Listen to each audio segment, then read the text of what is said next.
Ruskin said, great nations write their autobiographies in 3 manuscripts: the book of their deeds, the book of their words, and the book of their art. Not one of these books can be understood unless we read the 2 others, but of the 3, the only trustworthy one is the last. On the whole, I think this is true.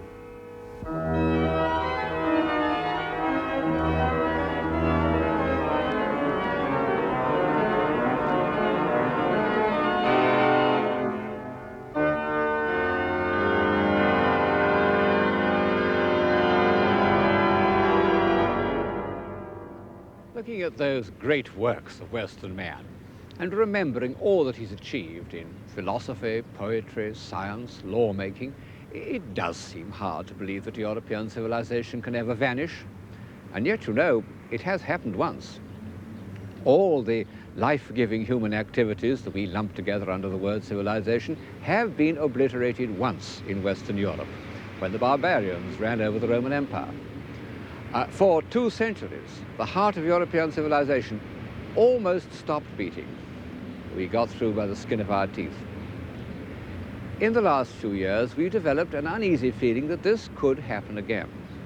And advanced thinkers, who even in Roman times thought it fine to gang up with the barbarians, have begun to question if civilization is worth preserving.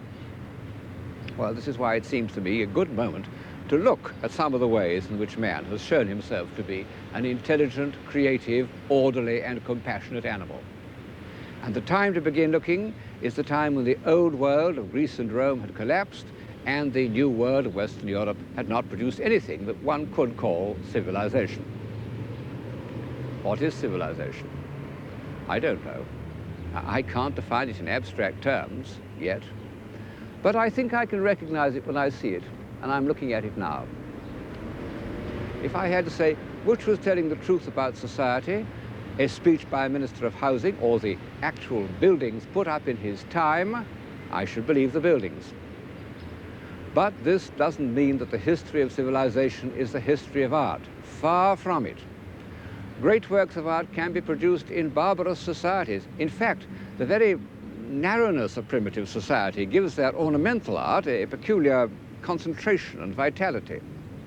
At some time in the 9th century, one could have looked down into the river Seine and seen the prow of a Viking ship coming up the river. Looked at today, it's a powerful work of art. But to the mother of a family trying to settle down in her little hut, it would have seemed less agreeable, as menacing to her civilization as the periscope of a nuclear submarine.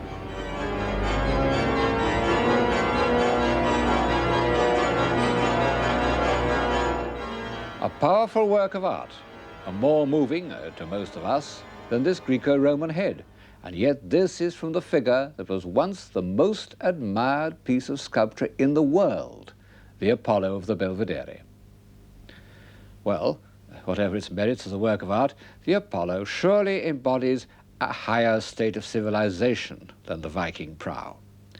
The northern imagination takes shape in an image of fear and darkness, the Hellenistic imagination in an image of harmonized proportion and human reason. At certain moments, man has felt the need to develop these qualities of thought and feeling so that they might approach, as nearly as possible, to an ideal of perfection.